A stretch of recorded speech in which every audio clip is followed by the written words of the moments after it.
mashruucan oo ay isa kaashanayaan hay'adda dan Soomaaliya iyo Badbaado Organisation ayaa waxaa ka faa'iideysan doona 7 deegaan oo hoos yimaada gobolka Sool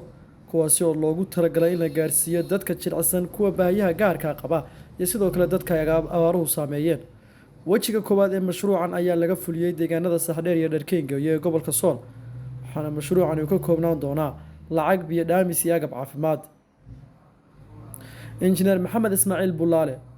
oo ka socda hay'adda dan Soomaaliya iyo Shukri Cabdi oo ka socota Badbaado Organisation ayaa sheegay in mashruucan loogu talagalay dadka ay abaaruhu saameeyeen iyo dadka jilicsan waxaana ku deeqday hay'adda DRF magacaygu waa injineer Bulaale waxaan Ismaaciil Bulaale injineer Bulaale halkan waxaan maanta nimid Saxdheer waxaan u nimid oo soo gaarsiinay deeq aan ka keenay Denmark anagoo ah ururka dan Soomaaliya oo kaashanayna local maxaan lahaayay baarna oo la yiraahdo badbaada deeqdaas waxay isugu jirtay 3 wax waxa dhaqaale halkii family Palestinayo $100 iyo COVID-19 qalab ah iyo biyo laakiin Saxdheer waxa ka mid tahay 6 kale oo tuulo ayaan tagnaa iyagana sidaas oo kale aan deeqdan gaarsiin doonaa aad iyo aad bay mahadsanyihiin reer Saxdheer sidii fiicneed ay noo soo dhaweeyeen iyo dadkii baahnaa ay na tuseen deewaad insha Allah wuxuu u baahan yahay mashruucyada noocan oo kale inay ku bataan dad badan oo waxa jira ay abaartan saameysay guud ahaan Soomaaliya oo dhan aan ahayn goboladan laakiin goboladan runtii ma jiro hay'ado badan oo wax soo gaarsiiya ilaahay amarkii hadda waa ilaahay waa noo suurto galiyay waana markii labaad aan mashruuc noocan oo kale aan keeno inkastoo mashruucyo badan ka fulinay oo raashin iyo MCH ahayd laakiin qaybtan dhaqaalaha la qaybinayo waa markii labaad aan keenay sanadkii horena mar baan keenay sanadkan hadda aan wadnaa deeyo insha Allah wixii dadaal anagu waan wadaynaa ilaahayna waxaan ka baryaa inuu dadkan dhibka kor Cabdiraxmaan gudoomiye ahaan naga gudoon alaabtan COVID-19 ka loogu talagalay waxa la isku jira waxa weeye maaskadii afka waxa weeye faraxalkii saabuuntii tii spiritka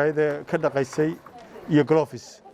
marka waxa loogu talagalay in meelaha dadku isugu yimaadaan masaajidka oo kale iyo maqaayadaha waaweyn inaad geysiin dadkii looma qaybin karo qof laakiin meelahaas la geeyo si uusan cudurkii u sii faafin idinka gudoonay inaan Saxdheer wada ku mahadsantihiin qalabka COVID-19 ka iyo dadin soo dhaweynay joognaa magaalada Saxdheer ma sha Allah waxaan soo gaarsiinay lacag iyo biyo iyo qalabkii COVID-19 ka ma sha Allah waan ku wareejinay si wanaagsan bayna u qaabileen haddaanu nahay badbaado iyo dan Soomaaliya ما شاء الله مركا وقيبسدين si wanaagsan bay u isticmaaleen Talewaan Mursal gudoomiyaha Saxdheer waan soo gaareen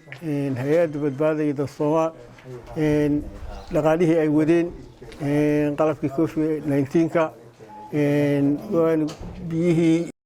sidoo kale dadka jilicsan ee maanta deeqdan la gaarsiiyay ayaa u mahad celiyay dan Soomaaliya iyo sidoo kale Badbaado Organisation waxayna sheegeen inay mar walba garab taagan yihiin deegaankan ay wax badan ka qabteen waxaan joogaa anigu Saxdheer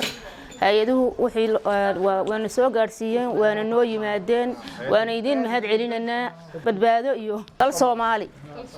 waana soo gaarsiiyeen waana noo yimaadeen waana idin mahad celinanaa garabkiina Allah gala habre waxaan iskana asaas qodhagii beelo indhii beelo la wacnini Allah idin garab galo waana idin mahad celinanaa deegaanka Dharkeenga ayaa ka mid ah meelaha ka faa'iideysan doona mashruuca iyadoona ay abaartu deegaanadaasi ay si weyn u saameysay dadka waayeelka ah qoysaska danyarka ah iyo dadka kale ee baahiyaha gaarka qaba ayaa loogu talagalay in deeq isugu jirta lacag biyo iyo agab caafimaad lagu gaarsiiyo injineer Cumar Axmed oo ka socda Badbaado Organisation ayaa sheegay in mashruucan uu gaaray dadka loogu talagalay Bismillahirrahmanirrahiim alxamdulillahi rabbil caalamiin maanta ay taariikhdu tahay 3 bishii 10aad waxaan joognaa degmada Dharkeen annagoo kala ah tiimamka badbaado local organisation iyo dan Soomaaliya wuxuu ahaa safarkan iyada ujeedkayga yahay inaan soo gaarsiino caawimo ka timi hay'adda DRF garanaysa dadka jilicsan curyamada ama handicapka ah ama dadka waayeelka aan waxba haysan iyagana loo qorayo dad iyo alaab COVID-19 faradhaqi oo yan loogu talagalay COVID-19 ka inahaasaan soo gaarsiinay maxaa la yiraahdaa degmada Dharkeenga هويان إن شاء الله مرة هرنا ونكشقيني ونرجعنا مر لبعض كسر نقلنا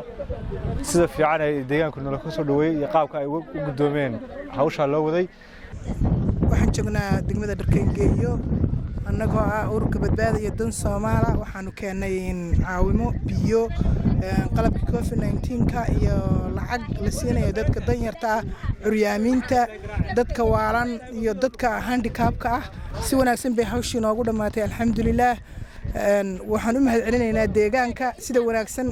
ay noo qaabileen ay u qaybsadeen wixii aan u keenay aad iyo aad baan ugu mahadcelinaynaa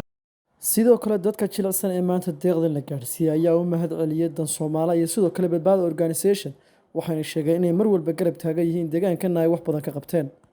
magaca indhadaqa xaaji Saudi anigoo ah oo ka hadlaya walaalaha iyaga soo taakuleeyay ee biyaha noo keenay ee badbaado iyo dan Soomaaliya intaba waxaanu ku salaamaynaa